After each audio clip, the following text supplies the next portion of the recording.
SER Podcast.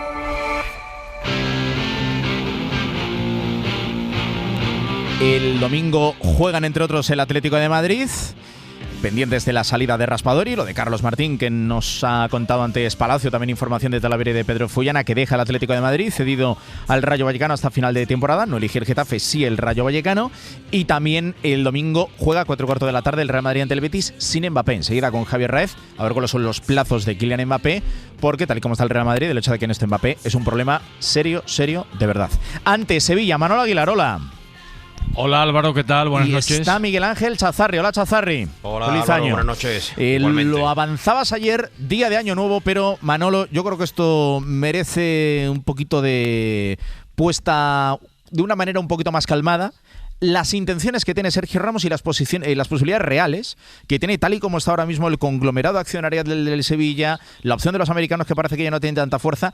¿Qué opciones reales tiene el Sergio Ramos de hacerse con el Sevilla? Cuéntanos. Bueno, una opción más muy fuerte, muy poderosa, como otras tantas que han aparecido, pero esta realmente muy poderosa. Sergio Ramos, con un grupo de inversores importantes, ha presentado una oferta para la compra del Sevilla, manejada ya por los accionistas del Sevilla, considerada por los accionistas del Sevilla, por su forma, su enjundia y las comprobaciones que han hecho con inversores importantes, es decir, dinero asegurado para cuando llegue el momento, si finalmente se deciden por ello, con un Sergio Ramos muy ilusionado, con un proyecto en la cabeza una vez que termine su etapa futbolística, y entra dentro de otras posibilidades que tiene ahora mismo el grupo de accionistas del club.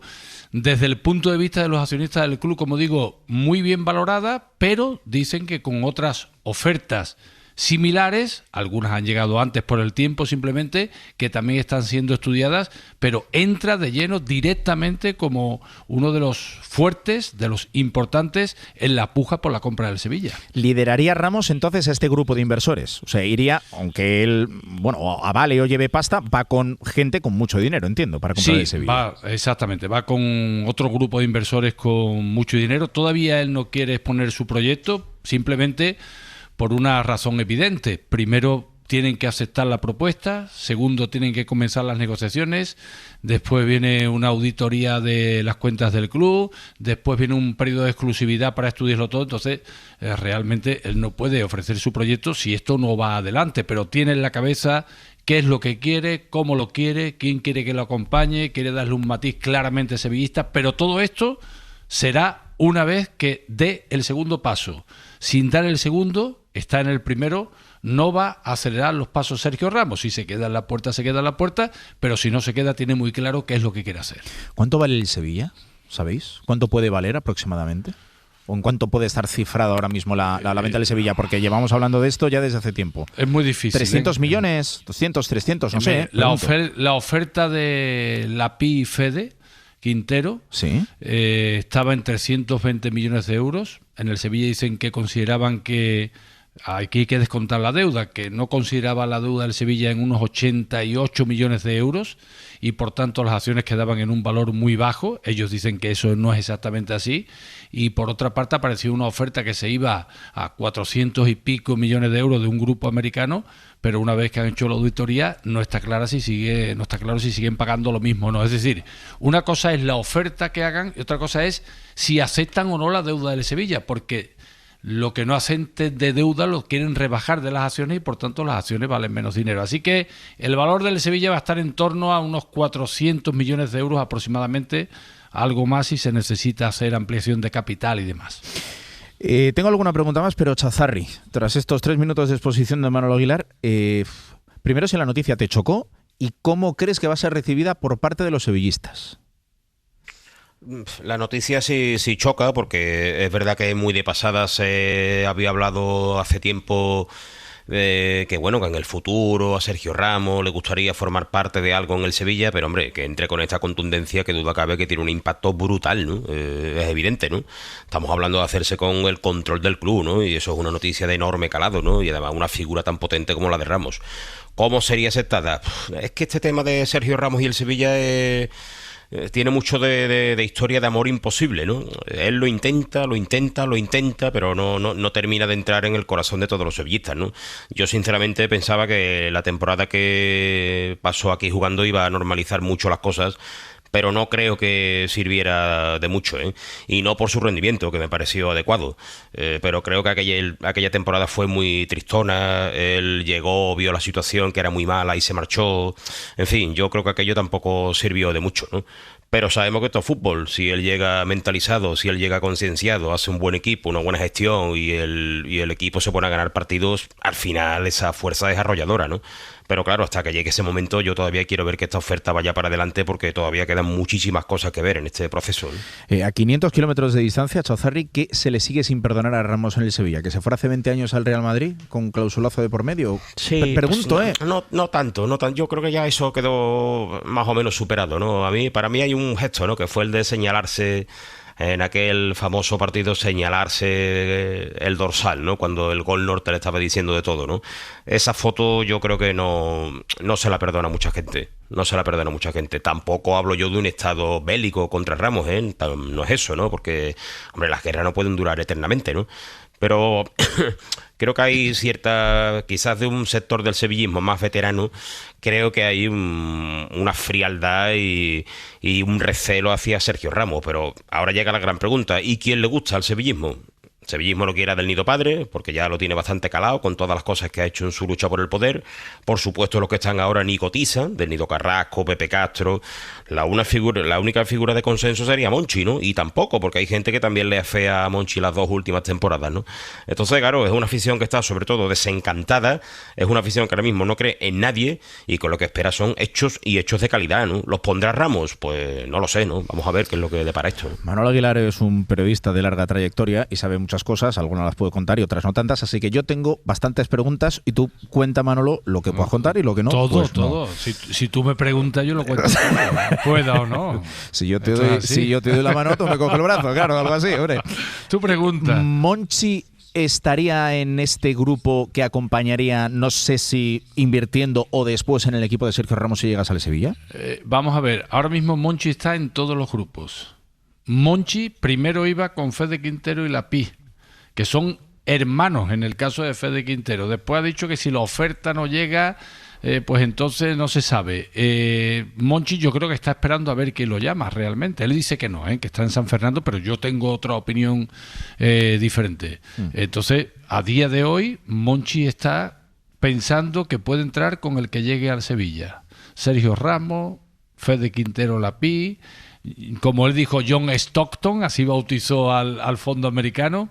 Yo creo que él está pensando que puede entrar con cualquiera. En el caso de Sergio Ramos, no hay nada definido de verdad. Una vez que le acepte la propuesta o la posibilidad de negociar, a partir de ahí puede pasar de todo. No olvidemos algo: Monchi, Sergio Ramos y René Ramos comparten ya un proyecto que es el San Fernando. ¿Ramos entraría como presidente o máximo accionista? Tampoco está definido, pero yo no veo a Ramos como presidente del Sevilla. No veo a Ramos como si lo veo en el grupo de gestión y con mucha fuerza, lógicamente. Yo no veo a Ramos como presidente del Sevilla. Porque hay que recordar que una cosa es ser máximo accionista, como por ejemplo el Atlético de Madrid, los Gilmarín. Bueno, ahora con la entrada de Apolo no, pero bueno, cuando se haga efectiva, y Enrique Cerezo, que ha sido el presidente y sigue siendo el presidente del Atlético de Madrid. Y la última, ¿esto implica que Sergio Ramos ya está pensando definitivamente en la retirada y que lo va a hacer oficial? Claro, porque esto implicaría que dejase de jugar al fútbol, entiendo. Esto es imprevisible, Álvaro. Vamos a ver, Sergio Ramos lo conocéis todos. Sergio Ramos ha sido uno de los mejores de la historia porque es imprevisible y porque no le tiene miedo a nada.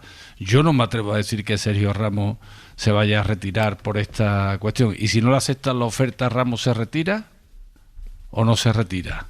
Es capaz de cualquier cosa. Yo no me atrevo a decir eso. Hombre, si le aceptan la oferta, va adelante la negociación, el acuerdo es inmediato, ahí puede pasar cualquier cosa. Pero es que esto no es un proceso rápido. Y además está perfecto, Está entrenando, está en peso, viene de jugar una competición. Ahora mismo está para jugar o para ser gestor importante en el Sevilla, para las dos cosas. Elijan la que prefieran. Chazarri, pues veremos, porque 2026, recuerdo que hace ya unas cuantas semanas le preguntaba a Santo Ortega y decía, es que muy probablemente sea 2026 el año de la venta del Sevilla.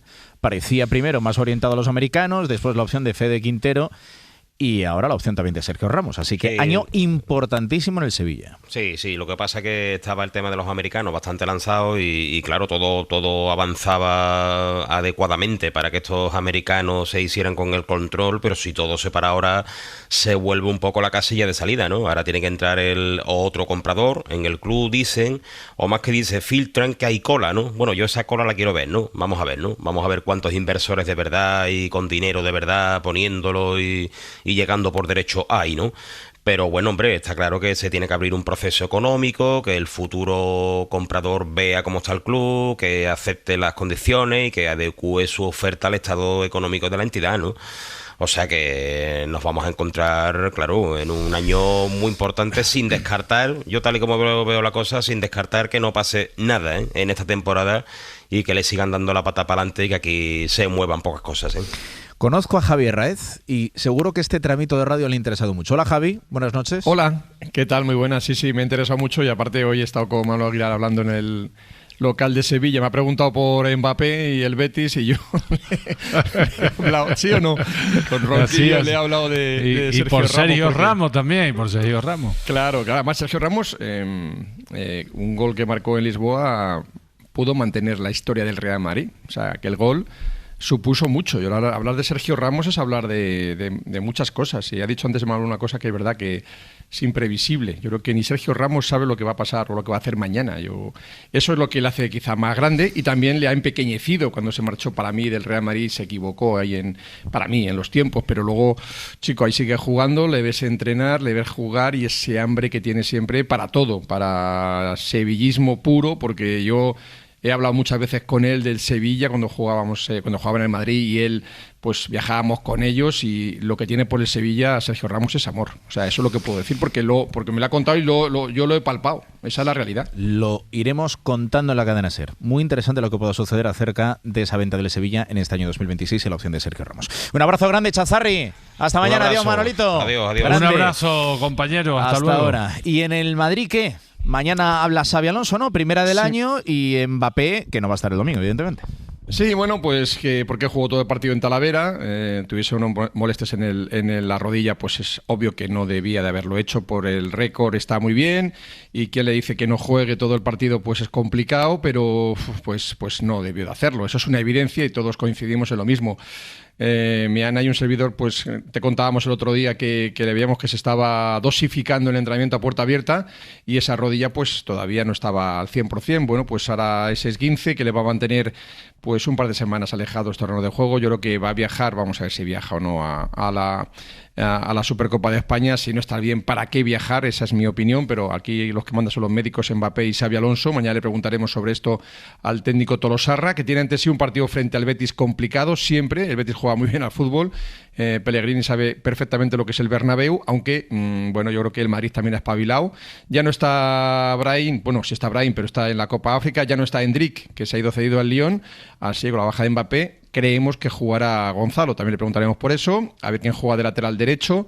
Carvajal hoy ha entrenado un ratito, estaba pues en el Estel del Real Madrid, puede viajar a Arabia, pero no está para jugar evidentemente Dani Carvajal, tiene que ir poco a poco entrando en dinámica de grupo, y la baja de Militao es mucha baja en defensa, veremos a Dinausen, veremos a Rüdiger, volverá a Carreras después de sanción, y yo creo que Valverde jugará en el centro del campo y Asensio de lateral diestro, pero todo esto, que son muchas incógnitas, le preguntaremos mañana a Xabi Alonso en rueda de prensa en Valdebebas.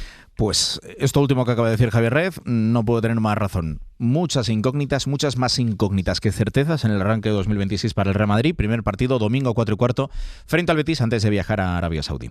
Un abrazo, Javi. Hasta mañana. Hasta luego. Chao. 12:23. Se pasan por aquí Besa y Javois.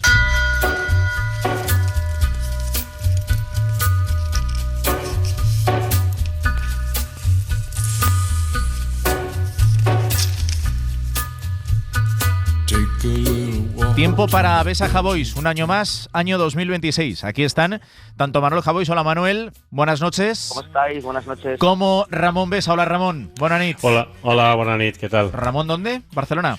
Barcelona, sí. ¿Y Manuel, tú? Manuel, recién llegado a Madrid. Por favor, Madrid, que has estado, me han dicho, entre Canarias y Galicia, ¿no? Hay un He poquito la limón. estado pasando la noche vieja con mi familia, sí. Perfecto. Con familia y con buen tiempo, hasta hoy, que creo que se ponía muy malo por ahí. Sí, con la borrasca, efectivamente, que dicen que si va a nevar en la provincia de Barcelona, si va a nevar en la ciudad de Madrid. Es que parece que aparecen unos copos de nieve en las principales ciudades y nos ponemos como locos. Mira, voy a ir al grano, porque os escuché el pasado sábado un poquito balance, resumen con Yago de Vega. Temas, yo creo que totalmente diferentes a los que vamos a abordar en el día de hoy. Ramón, lo hemos comentado antes, pero quiero escuchar tu análisis de lo que está siendo una semana bastante tensa.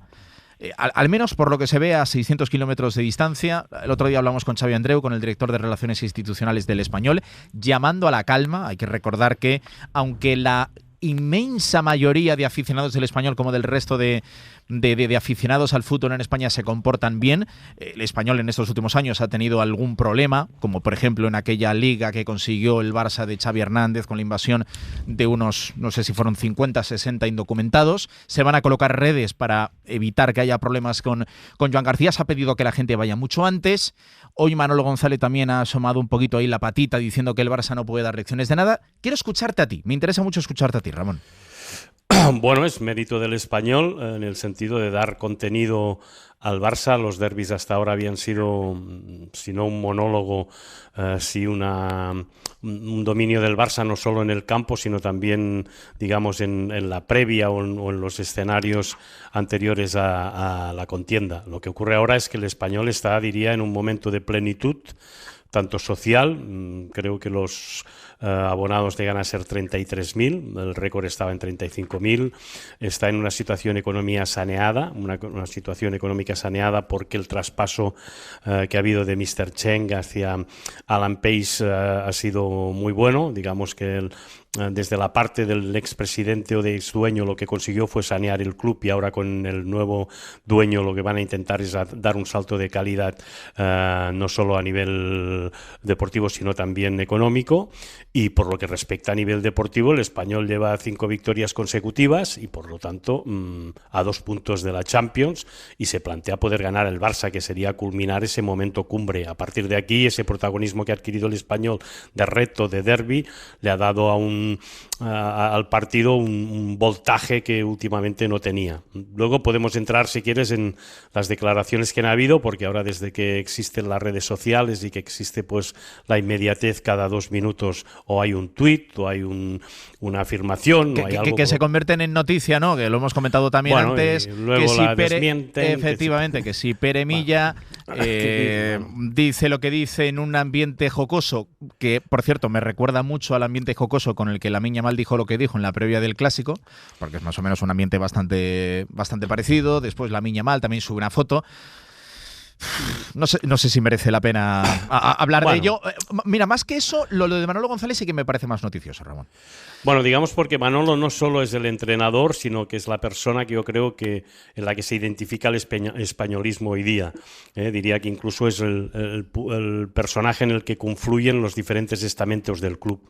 Y sus declaraciones de hoy creo que tienen matices. Por una parte, respecto al que el barcelonismo no tiene por qué dar lecciones a la afición del Español, diciendo cómo se tiene que comportar, qué es lo que tiene que pasar y lo que no tiene que pasar. Tiene su parte de razón, sobre todo desde el punto de vista de un perico, desde un seguidor españolista. Lo que también hay que recordar, que el Español está percibido de cierre, el campo del Español, y no es porque haya pasado el Barça, sino por otros partidos y otras situaciones, y que las 2 últimas veces que el Barça celebró el título de Liga en Cornellà al Prat, con Xavi en el 2023 y la última con Flick, no creo que la actitud barcelonista fuera provocativa. Es decir, no me parece que el Barça hubiera encendido los ánimos. Por lo tanto, respetando su opinión respecto a lo que es verdad de que el comportamiento del barcelonismo cuando Figo acudió al Camp Nou fue reprobable, y por lo tanto no tiene por qué recordar lo que tienen que hacer las otras aficiones. Por el otro parte, no me parece demasiado correcto. También es lo mismo que pienso con el comentario que ha dicho que no le parecía bien la designación de un colegiado catalán. García Verdura, catalán, eso es. Porque creo que tiene razón, la presión que va a sufrir el árbitro será muy grande. No creo que en este nuevo capítulo del Comité Técnico de Árbitros haya sido la decisión más acertada, pero no comparto desde luego lo que ha dicho de que si se equivoca a favor del Español se tendrá que ir de Cataluña. Entre otras cosas, porque el presidente de Cataluña en este momento, de la Generalitat, mejor dicho, es Salvador Illa, que es un perico declarado. O sea, hay cosas que están cambiando. Puedo entender que al Español se sienta menos protagonista porque mediáticamente pues el Barça tiene más socios, tiene más impacto, tiene más recorrido, y esto pueda provocar ciertos recelos o antipatías o lo que sea, o sentirse discriminado por parte del Español. Pero eso de que tenga que irse de Cataluña no me parece que sea consecuente. Me parece más bien una declaración populista y muy a favor del Español. Manuel Javois, te quiero escuchar. ¿Cómo analizas una semana que ha sido muy tensa y con estas decisiones adoptadas por el equipo perico? Manuel. Bueno, creo que es parte de la teatralidad en ocasiones que se produce en los derbis cuando hay una emocionalidad de alto voltaje, ¿no? Como en este caso. Creo que hay una sensación, pues creo que es, no sé si histórica, pero es una sensación que lleva mucho tiempo produciéndose por parte del Español, de que efectivamente el caso, la atención que se pueda producir en Cataluña hacia el Barça es infinitamente mayor, pero esto suele ocurrir cuando un club compite en competiciones más importantes o las gana, ¿no? Y luego también los medios siempre están más atentos a los clubes que tienen una mayor masa de aficionados, porque al fin y al cabo son los que más audiencia arrastran. Hay una sensación también esto sí que en los últimos tiempos observo o percibo más agresividad, percibo que, bueno, ha habido incidentes, el título de Liga que se consiguió y que terminó con aficionados en el campo. En fin, hay como un voltaje emocional bastante más grande, y desde luego por parte de entrenador del Español, por parte de figuras del Barça, pues no está desde luego ayudando a temperarlo. Pero yo, como aficionado del fútbol, siempre considero esto, si no va a mayores, si las cosas no terminan con enfrentamientos fuera del estadio, etcétera, siempre considero esto parte del gigantesco teatro que es el fútbol, y parte también de la pasión, y de que los partidos como estos pues al final arrastran tantos sentimientos que finalmente muchas veces estos sentimientos se descarrilan en declaraciones, en enfrentamientos, en decisiones que pueden no entenderse, pero que forman parte también del deporte, ¿no? Ahora cambio de tema, pero teníamos un intenso debate en el último larguero del año, el pasado martes, el 30 de diciembre, con la intervención del director de Relaciones Institucionales del Español, al que preguntábamos también acerca de el hecho de que se vaya a impedir que vayan aficionados del Barça, que vaya cualquier persona con distintivo blaugrana, sea con una bufanda, una camiseta, con lo que sea. Que no criminalizamos a la afición del Español, faltaría más, porque no es el primer equipo que lo hace, no es el primer estadio donde sucede eso.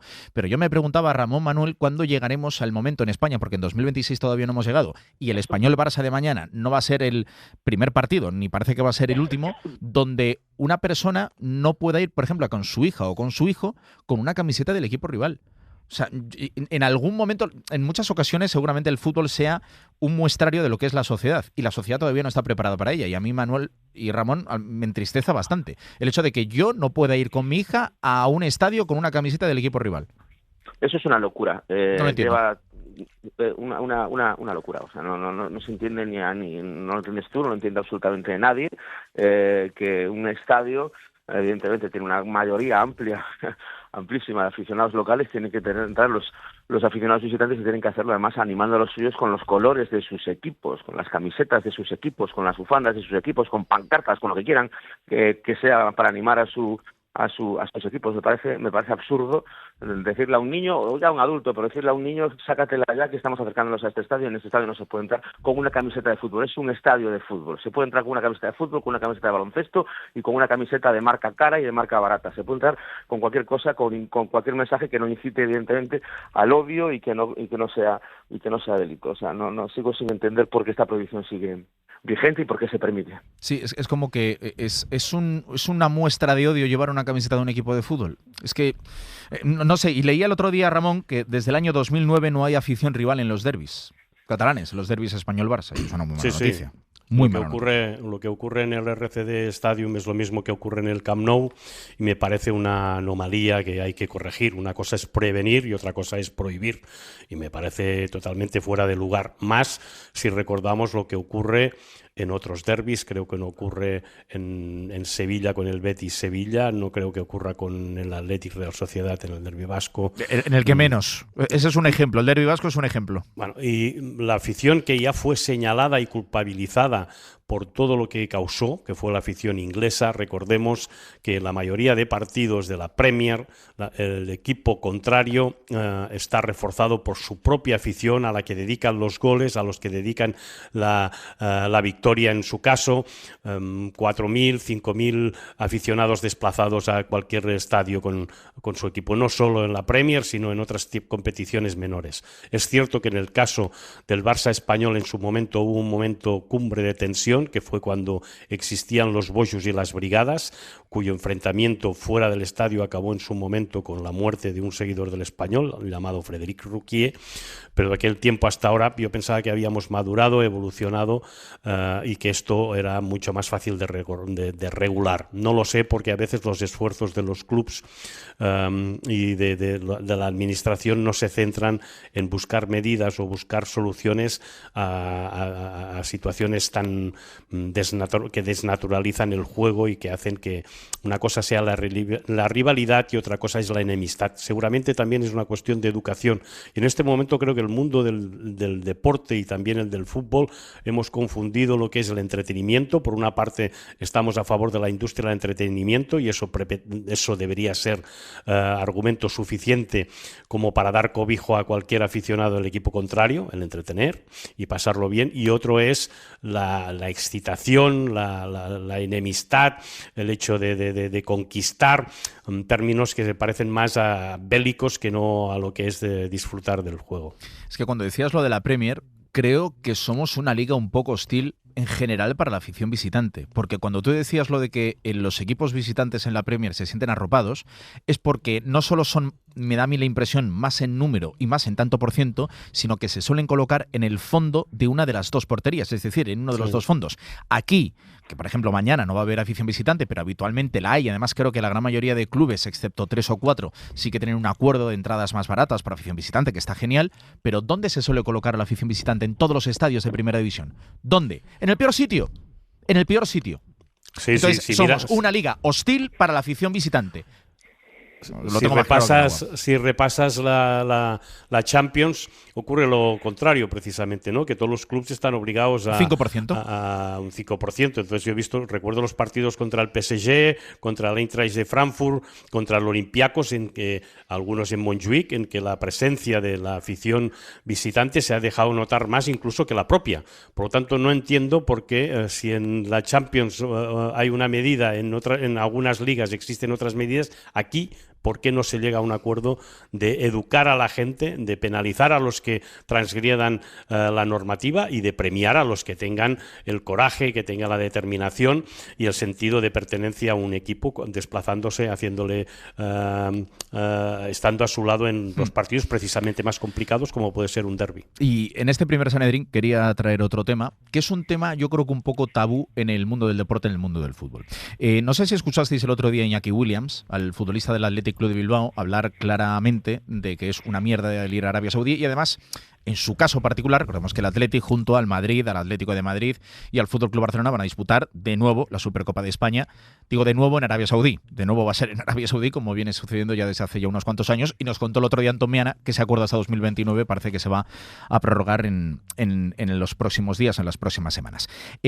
Ha sido padre Iñaki Williams. Manuel, estamos acostumbrados en el mundo del deporte a que es cierto que por lo general el futbolista cobra mucho.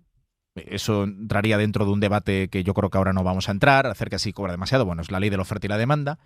Pero en España se ha avanzado mucho en lo que se refiere a los permisos de maternidad y de paternidad.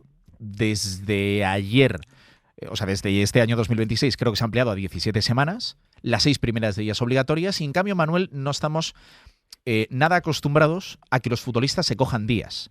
En todo caso, uno suelto, uno para un partido en concreto, pero ya no te digo ni las 6 semanas obligatorias. Es como que viven en una especie como de limbo legal. ¿Cómo va a faltar un profesional a su trabajo? Pues mira, yo cuando fui padre estuve 16 semanas fuera. pero como que con el futbolista eso no pasa. Entonces te quiero escuchar al hilo un poquito de lo que decía Iñaki Williams, que me imagino que como el resto de futbolistas que han sido padres, pues igual se pierde algún entrenamiento, algún partido concreto, pero después va a volver con su club. Te quiero escuchar.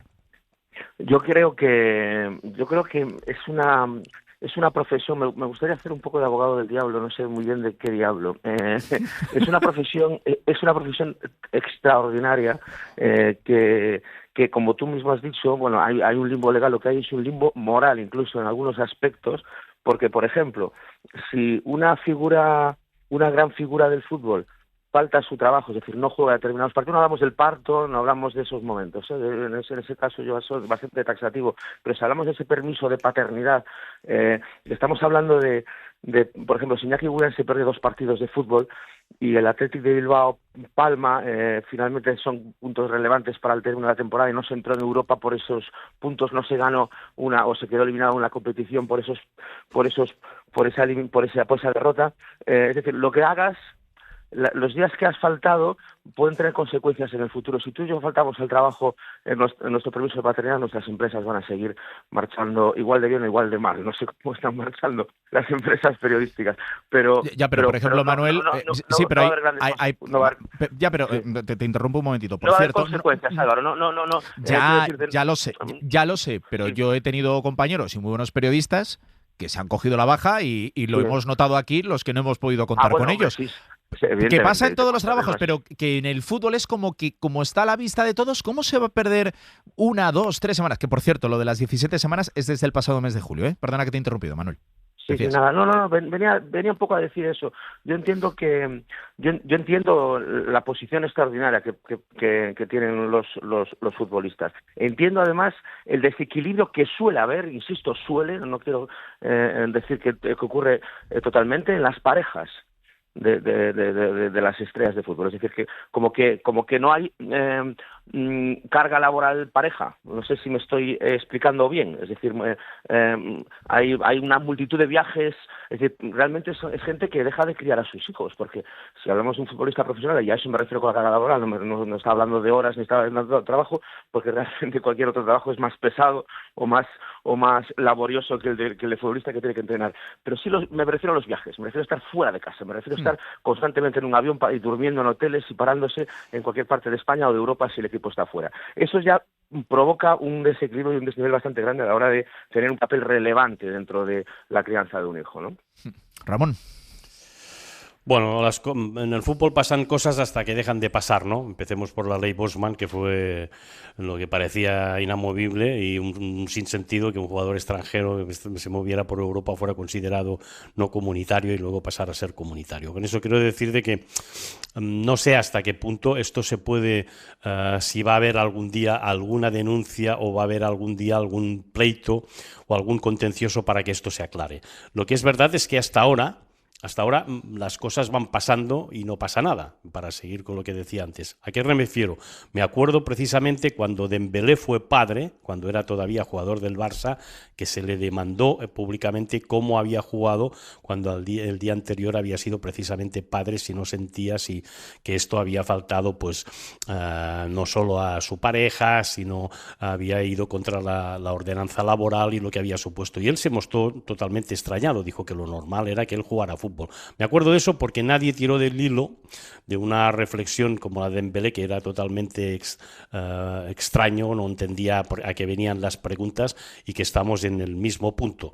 No he oído ni por parte de la Liga, ni sobre todo por parte de la AFE, que sí, por ejemplo, tuvo algo que decir cuando el partido famoso de Miami no se jugó el famoso Villarreal-Barça, que se adulteraba la competición y no sé qué historias. Es decir, a veces se adultera la competición y otras veces no se adultera la competición, depende de qué.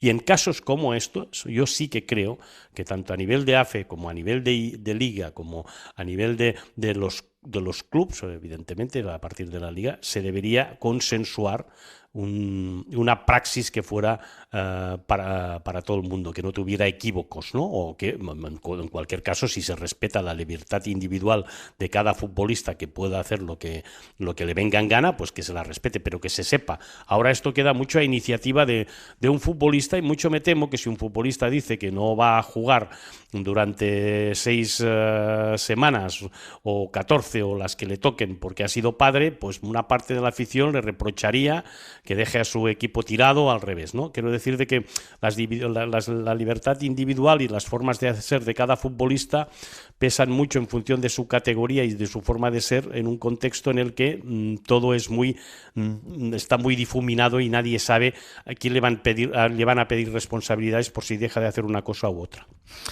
En fin, es un debate complicado, pero que al hilo de lo que decía el otro día Iñaki Williams, que por cierto ha sido padre, pues quería hablarlo con vosotros, porque me parece también muy interesante de cara a los siguientes del larguero. Pero como en tantas otras cosas, y a pesar de que el fútbol es algo muy, muy, muy, muy particular, da la sensación de que la sociedad va a un ritmo y el fútbol va a otro. La industria, al menos, va a otro ritmo. Pues nada, chicos, que tengáis una buena entrada de año. Espero que hayáis tenido también una feliz Nochevieja, unas felices fiestas. Y nada, que esto ya no para, que 2026, el año del Mundial, en fin, como siempre aquí vamos a ir a galope y todos los viernes os escucharemos aquí en El Larguero con Yago de Vega. Un abrazo grande. Gracias, Ramón. Gracias, Manuel. Gracias a vosotros. Que vaya bien. Buenas noches. Segunda división, Eibar 2, Mirandés 1. Para mañana tenemos estos partidos: a las 2, Cultural y Deportiva Leonesa, Real Sociedad B; a las 4:15, Castellón Huesca y Almería Granada; a las 6:30, Valladolid Racing; y a las 9, Córdoba Burgos. Nos quedamos en Santander porque hoy el Stuttgart ha pagado la cláusula de rescisión de un futbolista del Racing. Se llama Jeremy, es muy joven, ecuatoriano, y ha pagado nada más y nada menos que 7 millones de euros. Cuéntanos, Óscar García Mayo, Santander, hola. ¿Qué tal? Muy buenas. El Racing pierde a la gran sensación de la segunda división. Jeremy Arévalo se va al Stuttgart, han pagado los 7 millones de euros de su cláusula de rescisión y es una baja sensible porque había marcado 8 goles en tan solo 8 titularidades. Así habla José Alberto tras su salida. Desde el club poco podemos hacer cuando te pagan una cláusula de rescisión de un jugador. Creo que eso habla bien del trabajo que todo el mundo ha hecho en este caso, en cuanto a la gestión del jugador, en cuanto a la prorrogación de la renovación de su contrato en el pasado verano, el trabajo que hemos hecho con él durante todo este tiempo, que mi relación con él ha sido casi padre e hijo. Para mí es un orgullo el salto que ha pegado a nivel deportivo y el salto que ha pegado también a nivel económico. Entonces, bueno, pues desearle lo mejor. Esta es su casa, lo sabe, puede volver cuando quiera, tiene las puertas abiertas y ahora pues lo seguiremos, esperamos que le vaya muy bien. El Racing sigue teniendo munición, tiene a Arana y a Villalibre, que es el máximo goleador de la categoría, pero busca aún un delantero para suplir a Jeremy y también con urgencia un portero, porque Plamen Andreev va a irse a Lech Poznan después de que el Feyenoord rompa su cesión. De hecho, mañana tampoco está Ezquieta, el portero titular, por lesión, y el que jugará en Pucela será Laro, el portero del filial. Gracias, Óscar. Noticia importante en Santander y un síntoma. ¿Cuántos equipos de primera división pueden ahora mismo pagar a tocateja una cláusula de rescisión de 7 millones de euros por un futbolista que además está en la segunda categoría de otro país? Pensadlo bien. 1:10, mira, uno de esos países sin ninguna duda es Inglaterra, donde corren las libras, que vamos, que no hay ningún problema. Pablo Montaño, Inglaterra, hola. Muy buenas noches, Álvaro. Feliz año. Feliz año. Sin duda alguna, Inglaterra es el país que yo creo que puede permitirse pagar todas y cada una de las cláusulas que quiera. Lo que sea necesario. Desde luego no tienen problema de dinero en Inglaterra. Dos noticias. La primera. ¿Por qué han despedido o por qué ha dejado de ser técnico del Chelsea Enzo Maresca? A ver, que no lo entiendo. Pues en el comunicado dice que es de mutuo acuerdo, que la marcha de Enzo Maresca el 1 de enero, convirtiéndose en el primer entrenador en la historia de la Premier que se va el día de Año Nuevo de su club. Decía el club que era de mutuo acuerdo, pero a través de la prensa británica se desliza que la decisión por parte de la Junta Directiva del Chelsea era unánime y que el banquillo necesitaba un cambio. Los motivos, por resumirlo un poquito, serían varios. Y esto, como te comento, Álvaro, es a través de la prensa británica que lo ha ido informando en las últimas horas después de conocerse la marcha de Enzo Maresca 18 meses después de llegar al cargo. Primero van los resultados deportivos y es que últimamente no le estaba yendo muy bien al Chelsea. 2 victorias en los últimos 8 partidos y sobre todo que el equipo había dejado de ganar 20 puntos cuando iba por delante en el marcador. Estaba sufriendo el Chelsea para mantener los resultados. Después, y te diría que es el motivo más importante, son las desavenencias que hay con el departamento médico, entre el cuerpo médico, en este caso independiente de lo que es el cuerpo técnico, de los encargados de lo que ocurre sobre el terreno de juego, y es que hay unos protocolos con los jugadores del Chelsea lesionados a la hora de reincorporarse, de su carga de minutos y carga de trabajo, y ahí se indica, o por lo menos cuenta la prensa británica, que había tensión y que había decisiones que Maresca pues no compartía, el hecho de aguantar a algunos jugadores más tiempo de los que él necesitaba, e incluso comentaban los compañeros del Telegraph y el Guardian que había llegado Maresca a no seguir los consejos médicos a la hora de utilizar a un jugador. Es decir, a Palmer había que aguantarlo una semana más o que fuera titular 90 minutos, y ahí Maresca pues podía incumplirlo, y eso internamente pues no gustaba. Y además de todo esto que te cuento, está también el tema de su futuro, y es que hace no mucho The Athletic informaba que Enzo Maresca era uno de los principales candidatos a ocupar el banquillo del Manchester City en caso de que Pep Guardiola abandonase el conjunto mancuniano el próximo verano. Maresca lo negó. Es más, hace menos de 2 semanas afirmó que estaba absolutamente feliz y comprometido con el Chelsea, que tenía contrato hasta 2029, y finalmente se ha ido pues 2 semanas después de esas declaraciones. Y lo que comenta también informa la prensa británica es que había conversaciones entre los agentes o la agencia que lleva a Enzo Maresca con el City y con la Juventus. Conversaciones llevadas un poquito para intentar forzar una no ampliación, pero sí una mejora de contrato al técnico italiano, cosa que el Chelsea no iba a acceder. Y todo eso junto pues nos lleva a que acabe saliendo del club también Maresca un poco quemado de toda esta situación. Desde aquí un poquito sorprendente. Y rápidamente, cuéntanos, Guardiola, acerca de Rodri. Me ha gustado mucho lo que ha dicho acerca del mediocentro español. Eso es, ha hablado después de que haya vuelto, y las declaraciones de Guardiola son pues deshaciéndose en elogios hacia el Balón de Oro español. Dice Guardiola que ha demostrado en 45 minutos que es el mejor en su posición. El fútbol es de los jugadores, y durante la primera parte sin Rodri les costó más, y con Rodri sufrieron menos. Rompieron línea, fueron más fluidos, llegamos más y se movieron mejor. Dice que durante 1 año y medio lo han echado mucho de menos, y que ojalá pueda quedarse en el equipo porque los hace mejores a este Manchester City. Recordamos que con Rodri ha jugado 3 partidos en los últimos 3 meses, se lesionó en octubre, reapareció el 2 de noviembre contra el Bournemouth, contra el Forest hace unos días volvió a la convocatoria, y contra el Sunderland el 1 de enero jugó sus primeros minutos tras 10 partidos sin ni siquiera enfundarse la elástica del conjunto mancuniano. Recordemos que se lesionó de gravedad hace 1 año y medio aproximadamente, fue en septiembre de 2024, y le necesita el City y le necesitamos en la selección española, a pesar de que Zubimendi está jugando muy bien, pero si Rodri está mínimamente bien, va a ir al Mundial. Un abrazo, Montaño, hasta mañana. Abrazo grande, feliz año a todos. Polideportivo, enseguida vamos a estar sede del Consejo Superior de Deportes con el que sigue siendo director de la residencia, Joaquín Blume. Se va a retirar ahora dentro de unas semanas, después de estar en el cargo desde hace 38 años, desde el año 1988. Imagínate pasar por la residencia del Centro de Alto Rendimiento, por la residencia Joaquín Blume, a los principales deportistas de nuestro país, a Saúl Cravioto, a Carolina Marín, a Sandra Sánchez, a Damián Quintero. Así que enseguida estamos con José Ramón López Díaz Flor. Antes, un par de conexiones, como digo, con el Dakar, porque empieza en el día de mañana. Fernando Alves, hola. ¿Qué tal? Muy buenas noches, Álvaro. Desde mañana y al 17 de enero, y con opciones reales, muy reales, de los pilotos españoles. Pues sí, sin duda, tanto en coches como en motos tenemos varios representantes, concretamente en coches tenemos 3 pilotos oficiales en los poderosos equipos Ford. Está Carlos Sainz y Nani Roma, y Dacia, que tiene a Cristina Gutiérrez. Los 3 tienen opciones, obviamente los 2 primeros más todavía, pero bueno, habrá que ver hasta dónde llega Cristina. Y en motos pues tenemos a Tosa Sareina, que ya el año pasado hizo un carrerón con su Honda, y este año pues aspira a ser uno de los principales rivales del todopoderoso Daniel Sanders de KTM. Y también pues ahí en KTM está Edgar Canet, que tiene 20 años pero que tiene mucho desparpajo. El año pasado hizo un gran Dakar, le falta madurez, pero bueno, puede hacer grandes cosas.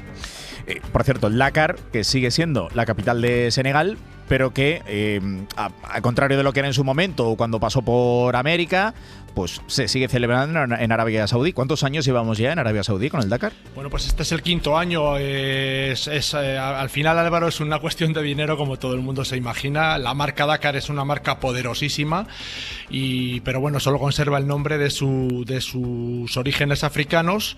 Ahora está muy asentada en Arabia Saudí. Es un país que se quiere abrir al mundo, que quiere aparentar, por lo menos, que se quiere poner en línea con el resto de países, digamos, más civilizados, y lo hace a través de grandes inversiones en el deporte. Y bueno, pues el Dakar no escapa a ello, ¿no? Entonces, al final, pues los organizadores pueden montar una carrera prácticamente a su antojo. El sitio es increíble, hay de todo tipo de recorridos, piedras, pistas, arena inmensa. Así que, como dinero no falta, pues es el paraíso para ellos. Desde mañana y hasta el 17 de enero nos va a ir contando los diferentes programas de la cadena SER. Aquí Fernando Alves, lo más destacado del Rally Dakar, con opciones muy fuertes de los pilotos españoles. Un abrazo, Alves, hasta mañana. Otro, amigos, un abrazo. Saltamos del Dakar al baloncesto y a la Liga ACB, porque está siendo una gozada, porque estamos teniendo NBA, Euroliga, ACB, pero no está siendo muy fácil de seguir. Xavi Saiso, maestro, hola. Hola, ¿qué tal? Buenas noches. Ya hemos escuchado antes a Kevin Fernández, ha palmado el Baskonia en Euroliga, ha ganado el Real Madrid, hemos escuchado a Marta Casas, pero es que hoy además ha habido partidos ACB.